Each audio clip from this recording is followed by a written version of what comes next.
Assalamualaikum warahmatullahi wabarakatuh. Kembali lagi di channel Kisah Warganet. Di video kali ini saya akan membacakan sebuah cerita yang saya dapatkan dari akun Twitternya Om Ras. Cerita ini berjudul Pelet Ayah Mertua. Tak usah lama-lama, kita ke ceritanya. Sebut saja namaku Winda. Aku baru berusia 19 tahun ketika menikah dengan Robert, laki-laki berusia 18 tahun yang ku kenal melalui panggilan acak yang sering kulakukan. Dari telepon acak itu berlanjut pada perkenalan, hingga membuat nyaman satu sama lainnya. Dan sampailah pada suatu hari, ketika diam-diam Robert mendatangiku ke Pulau Kalimantan. Aku yang tidak menyangka akan bertemu dengannya secepat itu, tentu saja sangat terharu. Aku bahagia, senang. Entah perasaanku sangat berbunga-bunga kala itu. Hubungan kami berjalan dengan sangat baik dari waktu ke waktu. Dan tepat di bulan Desember 2012, Robert datang kembali menemuiku bersama dengan kedua orang tuanya. Ibunya sangat anggun dan cantik. Ayahnya juga tampan, bertubuh tinggi tegap, dengan otot kekar yang menambah gagah penampilan beliau. Mereka tidak hanya datang untuk bertamu, tetapi juga untuk melamarku. Aku senang mendengar keinginan kekasihku itu, dan kedua orang tuaku tentu saja menyetujuinya.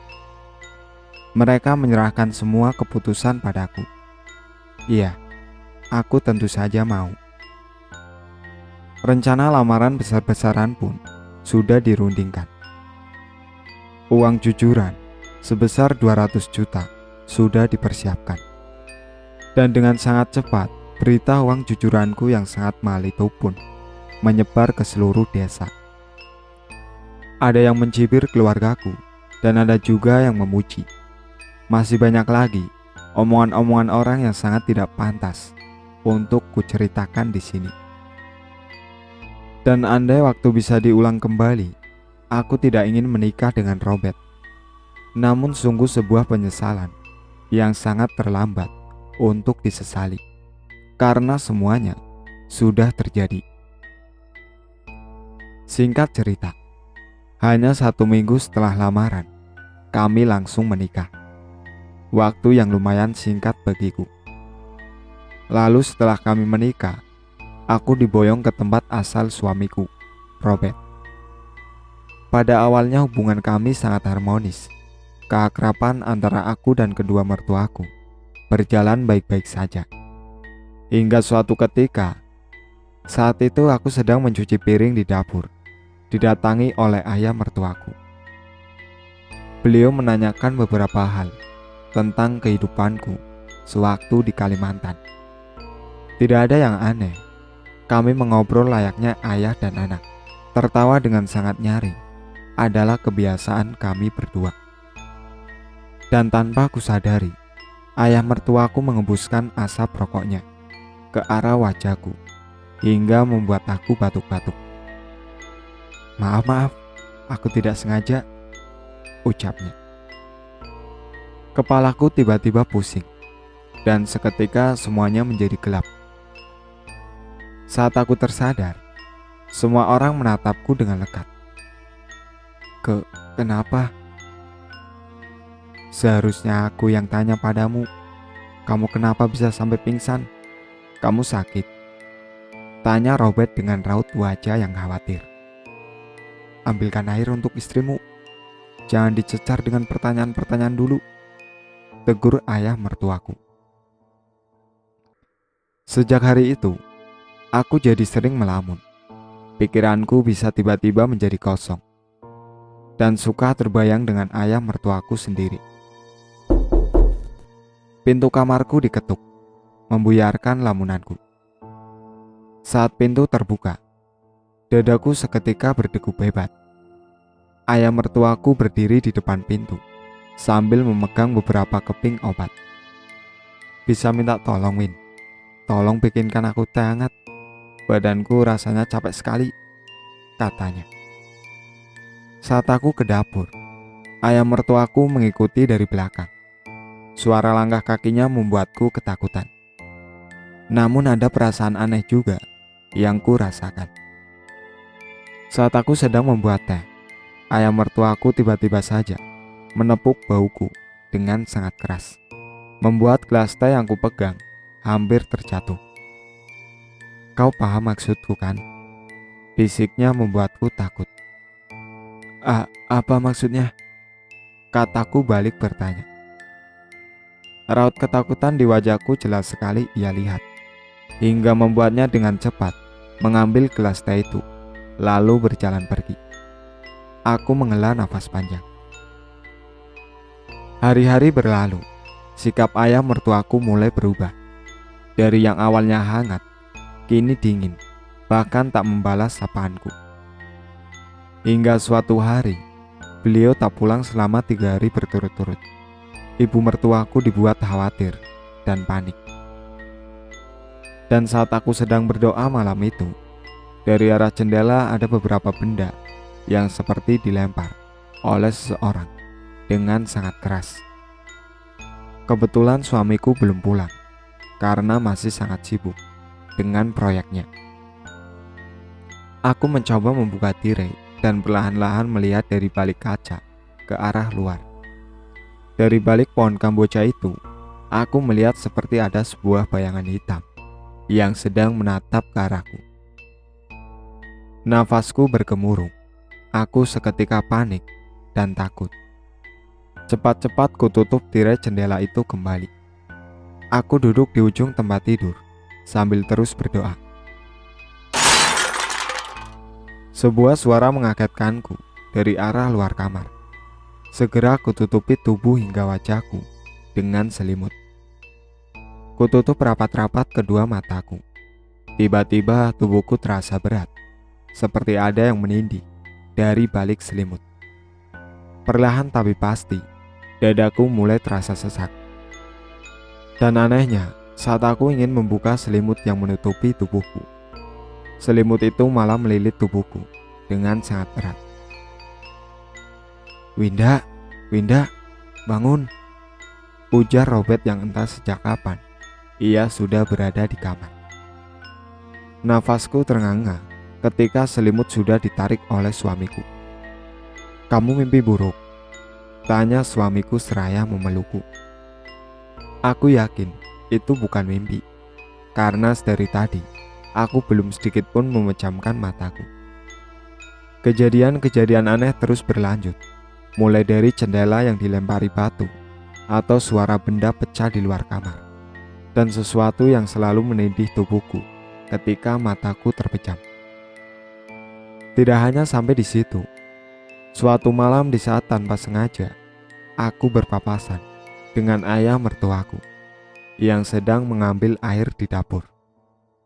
Matanya lekat menatapku, lalu pergi begitu saja. Aroma parfumnya membuatku gelisah. Ada apa ini? Kenapa dengan perasaanku? Aku mencoba untuk tetap tenang dan mengendalikan semua perasaan aneh ini. Saat aku kembali masuk ke dalam kamar, aku menemukan sehari kertas yang bertulisan aneh dan sama sekali tidak ku mengerti berada di atas tempat tidur. Namun anehnya, setelah aku baca tulisan itu sampai habis, kepalaku mendadak pusing. Rasa panas seperti membakar tubuhku. Lalu untuk beberapa saat kemudian, aku jatuh tak sadarkan diri. Saat aku terbangun, ibu mertua dan ayah mertuaku duduk di dekatku. Terlihat jelas kekhawatiran di raut wajah ibu mertuaku. Namun tidak dengan ayah mertuaku. Wajahnya begitu santai dan acuh. Nanti kita periksa ke rumah sakit ya, Win. Kamu kok akhir-akhir ini sering sekali pingsan. Mama khawatir, kata ibu mertua. Paling menantumu itu hamil, mah, ujar ayah mertuaku menyela pembicaraan kami. Tidak mungkin. Bagaimana mungkin aku hamil, sementara suamiku sangat jarang sekali di rumah. Batinku menolak perkataan ayah mertuaku. Oh iya ya, aku sampai lupa. Ya sudah, kalau begitu nanti kita cek ke dokter, ujar ibu mertuaku dengan sangat antusias.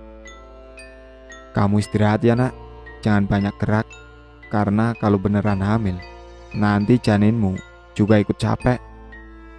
Saat mereka keluar dari kamarku, aku melihat senyum aneh dari ayah mertuaku.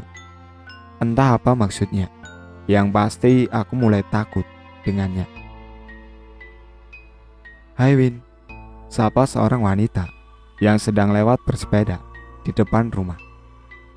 Hai Sa, Salsa adalah temanku sejak kali pertama aku ikut dengan suamiku. Dia juga orang Kalimantan, cuma berbeda daerah denganku. Orangnya ramah dan baik. Ikut jalan-jalan yuk Win, ajaknya. Tapi sudah, jangan ragu-ragu, ayo cepetan.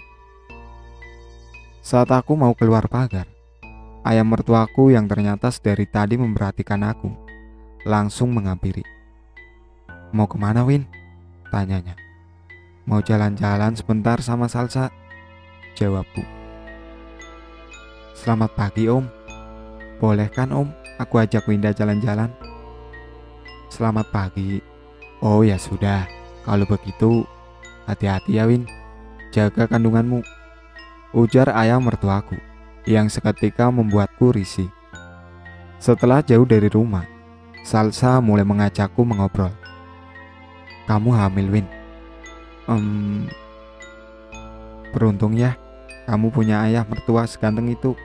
Sudah ganteng, baik lagi, perhatian sama menantu. Gak kayak aku, punya mertua galak banget, dikit-dikit dimarahin. Potong Salsa cepat. Tapi Sa, aku merasa seperti ada yang aneh dari setiap gerak-gerik mertuaku, apalagi tatapannya saat menatapku. Ya wajar lah, kamu kan menantu satu-satunya. Sudah pasti kamu sangat diperhatikan. Lagi pula mertua menatap kita, memangnya gak boleh. Coba, kalau kamu jadi aku, yang setiap hari dipelototin terus sama mertua. Rasanya tuh kayak gimana gitu ya, ujar Salsa tertawa. Winda menghela nafas panjang. Ia mencoba untuk tidak berprasangka buruk lagi pada mertuanya. Menjelang pukul 12 siang, aku dan Salsa pulang ke rumah mertua masing-masing. Di dalam rumah ternyata kedua mertuaku sudah menungguku di meja makan. Di sana terdapat banyak sekali makanan yang enak-enak. Yuk Win, makan dulu, ajak ibu mertuaku sambil tersenyum, menggandengku untuk duduk. Mama masak sebanyak ini? Iya, sengaja spesial buat kamu, katanya. Ayah mertuaku juga terlihat tersenyum. Tak bisa kupungkiri kalau senyumnya memang begitu sangat manis. Ketampanannya seolah berlipat ganda ketika ia tersenyum. Mah, Robert kok gak pulang-pulang ya? Tanyaku. Astaga, oh iya, mama lupa. Tadi dia telepon, katanya sedang sibuk. Dia keluar kota Win, mungkin minggu depan baru pulang. Aku sedikit lega mendengarnya. Saat kami sedang makan, tiba-tiba telepon berbunyi. Ibu mertuaku bergegas berjalan ke arah telepon, dan sepertinya itu adalah telepon dari orang yang sangat penting. Maaf ya, kalian lanjutkan saja makannya. Mama mau ketemu sama rekan bisnis, ujar ibu mertuaku seraya menciumku. Sepeninggal pergi ibu mertua, aku dan ayah mertuaku makan sambil diam-diaman. Win, apa kamu ada merasa sesuatu yang aneh? Tanya ayah mertua tiba-tiba. Aku mengerutkan keningku. Aneh seperti apa? Tanyaku. Ayah mertuaku tersenyum, lalu menggeleng. Setelah selesai makan, aku langsung masuk ke dalam kamar karena aku tak dibolehkan mencuci piring kotor bekas makan tadi. Aku mengunci rapat-rapat pintu kamarku. Jujur, meskipun aku sudah berusaha untuk tidak berburuk sangka, pada mertuaku. Namun entah kenapa, sulit sekali rasanya meyakinkan hal itu pada hati kecilku ini. Sampai malam hari, tak ada tanda-tanda kedatangan ibu mertuaku. Udara sangat dingin dikarenakan hujan yang sangat deras malam itu.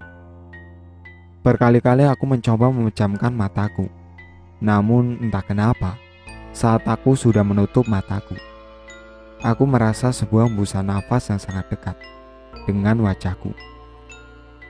Bau-bau aneh juga tercium di sekitar kamar. Bau bunga yang sangat harum memenuhi ruangan. Lampu tiba-tiba mati-mati. Aku diam di atas tempat tidur tanpa berani kemana-mana. Winda, Winda. Suara dari pojok tergelap kamarku terdengar beberapa kali memanggilku. Suara mirip ayah mertuaku, namun rasanya tidak mungkin ayah mertuaku bisa masuk ke dalam kamar, karena pintu kamar sudah kukunci dengan rapat sebelumnya. Cahaya kilat menyambar sampai menembus kaca jendela kamar. Kulihat sosok hitam yang tengah berdiri sangat dekat dengan tempat tidur.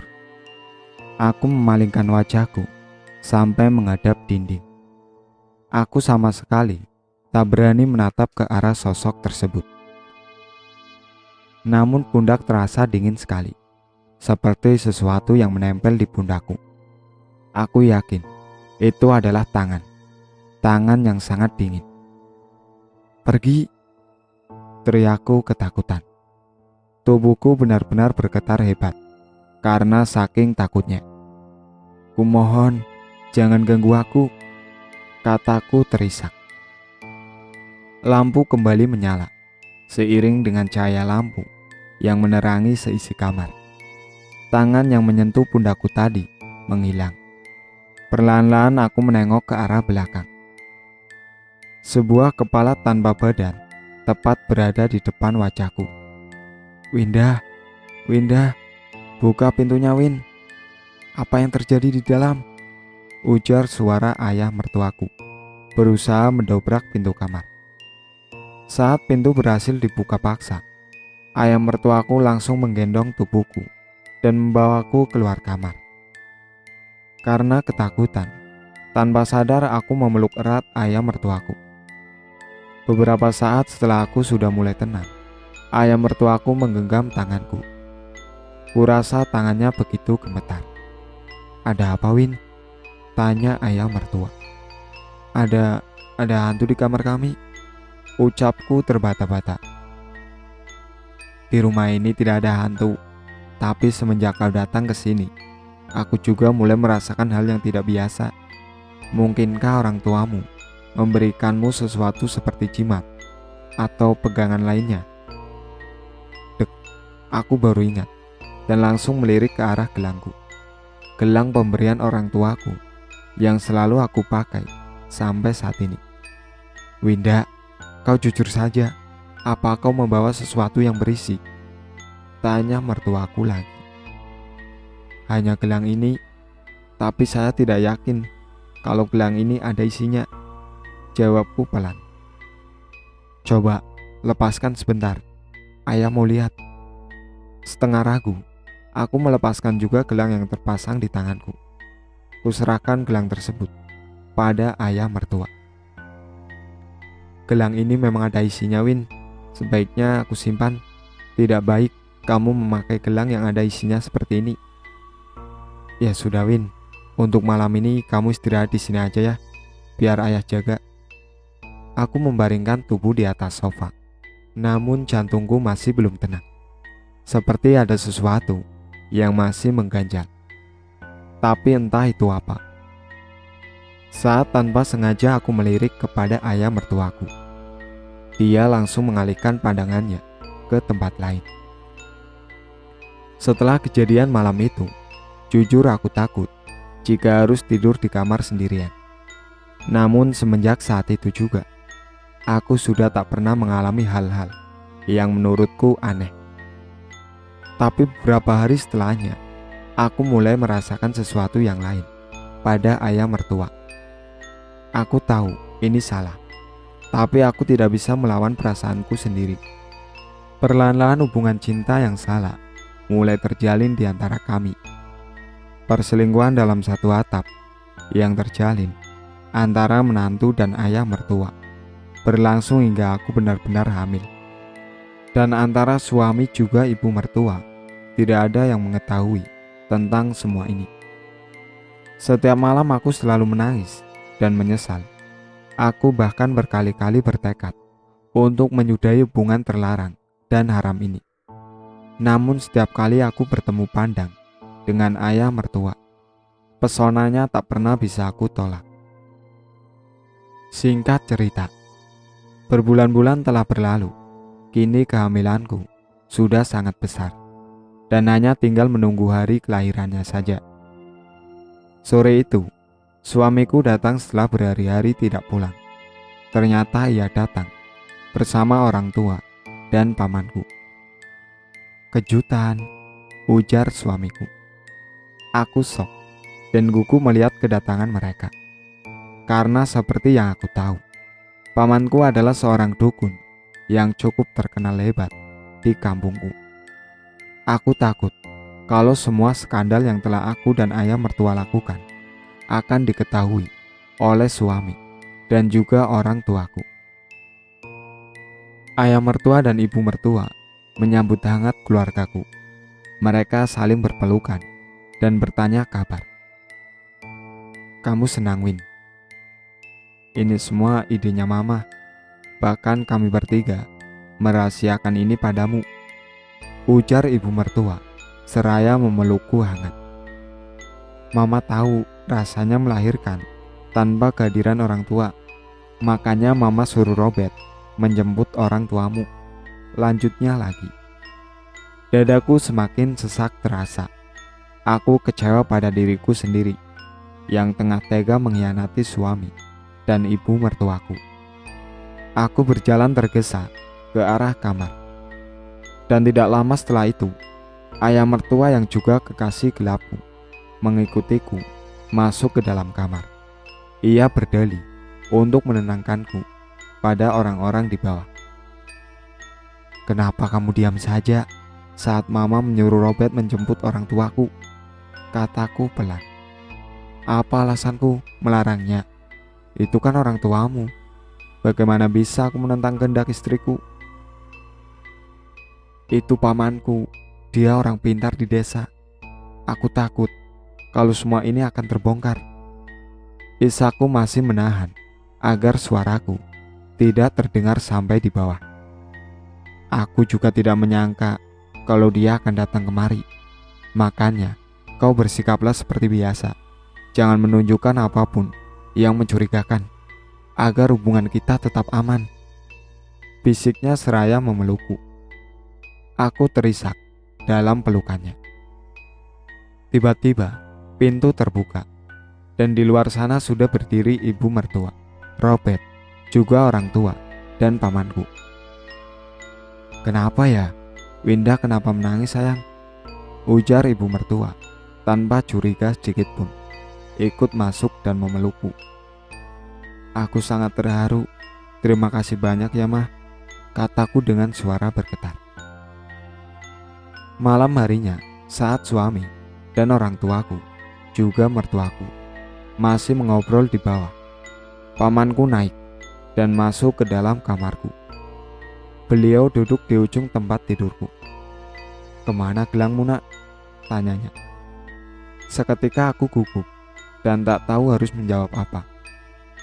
Diambil si itu kan? Kau tahu, dari gelang itu, aku selalu memantaumu. Sosok yang kau lihat tanpa kepala itu, aku. Aku selalu berusaha untuk melindungimu. Aku juga tahu, kau sudah terkena pelet oleh si dia. Kau kena karena kau melepaskan gelang itu. Dosa besar untuk seorang perempuan yang sudah bersuami, berselingkuh, apalagi sampai menghasilkan anak. Apalagi yang terjadi sekarang ini bukan hanya sekedar perselingkuhan biasa. Kau melakukannya dengan ayah mertuamu sendiri, ujar pamanku yang seketika membuatku malu. Marah campur aduk jadi satu. Dia sama sekali tidak memeletku. Aku memang menyukainya. Kami melakukannya atas dasar suka sama suka. Jawabku dengan nada cukup tinggi. Tiba-tiba, pamanku menamparku hingga membuatku pusing. Bekas tamparannya juga terasa sangat panas. Ia mengeluarkan sebuah botol kecil dari sakunya dan meminumkan paksa isi obat tersebut padaku. Aku menutup rapat-rapat mulutku. "Lihat mataku, Winda," bentak paman. Aku berusaha menutup mata dan mulutku rapat. Namun begitu mataku tertutup, sebuah wajah pucat dengan tatapan mengerikan nampak sangat jelas. Akhirnya setelah lumayan lama, isi dari botol itu masuk habis ke dalam mulutku. Karena hidung dan mulutku ditutup oleh paman. Mau tak mau, air itu akhirnya aku telan. Baru beberapa saat saja setelah meminum air tersebut, kepalaku mendadak panas. Tulang punggungku terasa seperti patah-patah, sangat sakit dan menyakitkan, membuat aku mengerang-ngerang dan menjerit kesakitan. "Ada apa ini?" ujar ayah mertuaku, diikuti oleh suami, ibu mertua, dan juga orang tuaku. Paman tak menjawab. Ia tetap fokus padaku, pada bagian punggungku. Dari hidungku mengalir darah segar. Mimisan itu tak berhenti, meskipun sudah ku sapu dengan selimut. Sementara punggungku masih sakit dan panas. Tiba-tiba, bayi di perutku juga bereaksi. Perutku terasa mau pecah saat bayiku mendang-nendang dengan sangat keras. Teriakanku semakin nyaring. Rasa sakit itu rasanya tak mampu lagi kutahan. Seseorang melepaskan celanaku dan menggantinya dengan selimut. Ternyata bayiku akan segera lahir. Orang-orang di ruangan itu menatapku dengan tatapan panik dan khawatir. Suamiku juga tidak terlihat berada di kamar ini. Semuanya terjadi begitu cepat. Aku tidak ingat detail waktu proses lahiran yang sangat menyakitkan itu terjadi. Namun yang pasti, saat bayi tersebut lahir, rasanya plong, dan semua sakit yang tadi aku rasakan hilang bersama kelahiran anakku. Namun sayang, keadaan bayi itu sangat mengkhawatirkan. Sebagian tubuhnya berwarna biru, seperti lebam, dan bagian tengkoraknya juga menonjol di beberapa bagian. Anakku itu meninggal beberapa saat setelah dilahirkan. "Bangsat, kau membunuh anakku!" teriak ayah mertua, lalu mengajar paman. Perkelahian di antara keduanya tak dapat diderai lagi. Sampai pada saat keduanya sudah terluka, barulah Robert datang bersama dokter dan beberapa perawat. Robert bingung dengan perkelahian antara pamanku dan ayahnya. Ia mencoba melerai, namun tanpa sengaja Robert terkena tusukan oleh ayahnya sendiri. Keris kecil yang selalu ayah mertuaku bawa itu kini memakan korban. "Robert," isaku. Kulihat ibu mertuaku menangis tersendu-sendu di dekat tubuh Robert yang terluka. Ia marah, sangat-sangat marah pada suaminya. "Aku tahu kau sedih kehilangan cucu kita. Tapi ini semua sudah kehendak Tuhan. Tidak ada yang bisa kamu salahkan atas semua itu," bentak ibu mertua. Ayah mertuaku juga terlihat menangis di samping tubuh Robert. Aku tidak apa-apa," ucap Robert menahan sakit. Pamanku terduduk, bersandar di dinding. Ia tak menyangka kalau semuanya akan seperti ini. Saat tubuh Robert dibawa keluar rumah untuk diantar ke rumah sakit, pamanku membisikkan sesuatu padaku. "Anak itu sebaiknya tidak pernah dilahirkan. Lebih baik dia mati sekarang daripada hidupnya untuk menanggung malu dan terjebak dalam sebuah lingkaran dosa tak berujung yang kalian perbuat." Aku menangis terisak. Aku sangat menyesali semua perbuatanku yang sangat hina. Tak henti-hentinya aku mengutuk diriku sendiri. Aku sangat menyesal. Seminggu telah berlalu, namun Robert masih dirawat di rumah sakit karena luka tusukan itu lumayan dalam. Winda, kisahmu sudah berakhir di sini. Kau harus pulang bersama kami. Relakan Robert. Ia pantas hidup bahagia dengan perempuan yang tulus dan setia padanya. Kehadiranmu di sini hanya menciptakan kerusakan dan masalah, ujar ibuku. Saat kami akan pulang, aku jujur mengatakan semuanya pada ibu mertua. Ia sangat terpukul dengan perbuatanku. Ia tak mau menyambut tanganku. Bahkan, ia membuang muka padaku. Ia seperti sangat jijik melihatku. Di perjalanan pulang, aku hanya bisa menangis dan menangis. Aku terjatuh dalam lubang kesedihan yang pernah aku ciptakan. Lubang kesedihannya sangat dalam dan dingin, hingga tak sedikit pun cahaya semangat kehidupan mau menembus ke dalam. Hari-hariku lewati dengan penuh kesedihan. Air mata adalah teman dalam penderitaan tak berujung ini. Bahkan pernah beberapa kali terbesit dalam benakku untuk melakukan bunuh diri. Tapi aku tahu, jika itu kulakukan, aku hanya akan menambah masalah lagi. Hingga suatu hari, pamanku menjodohkan aku dengan seorang duda bernama Pontik. Ia siap menerima semua kesalahan yang pernah aku perbuat di masa laluku. Pernikahan adat sederhana dilangsungkan saat kami benar-benar sudah merasa cocok satu sama lain. Namun menjelang 2 tahun perkawinan kami, Robert kembali datang ke kampungku. Ia mengatakan kalau ibu dan ayahnya sudah meninggal 1 tahun yang lalu. Ayahnya meninggal terjatuh dari balkon saat malam hari. Ia ditemukan sudah dalam keadaan tak bernyawa. Apa mungkin ini ulah paman, batinku. Lalu ibunya meninggal karena bunuh diri di dalam kamar mandi. Tak ada yang tahu penyebab ibunya bunuh diri, bahkan Robert sekalipun. Ibumu tidak cerita, tanyaku pelan, berusaha menahan air mata yang akan segera keluar. Cerita apa? Jujur aku sangat terpukul karena kau pergi waktu itu, Win. Aku masih sangat menyayangimu. Orang tuaku bahkan tidak menceritakan penyebab kepergianmu. Setelah mendengar perkataan Robert, kini aku tak dapat lagi membendung air mataku. Aku menangis sesenggukan. Ingin rasanya aku memeluk laki-laki yang ada di hadapanku ini. Namun sekarang aku harus setia dan menjaga perasaan suamiku, Pontik. Semoga kau bahagia ya, Win. Jangan lupakan aku. Kapanpun kau mau kembali, aku selalu siap menerimamu, ucap Robert sebelum pergi.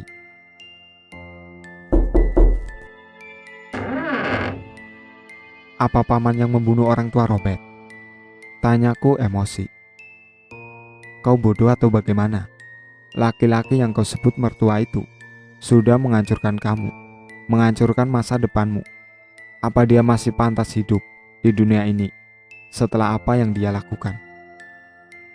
Kalau begitu, bunuh Winda juga, karena Winda juga tidak pantas hidup di dunia ini. Cukup, Win. Kau kira paman melakukan ini untuk siapa? Hah?